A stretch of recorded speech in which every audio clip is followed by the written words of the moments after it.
You ask Tiger to solve. This deals with linear equations with one unknown. The final result is x equals 2. Let's solve it step by step. Simplify the expression. Expand the parentheses. Multiply the coefficients. Simplify the arithmetic. Group all constants on the right side of the equation. Subtract 20 from both sides. Simplify the arithmetic.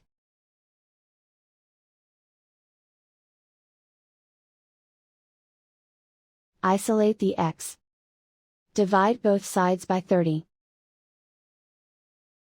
Simplify the fraction.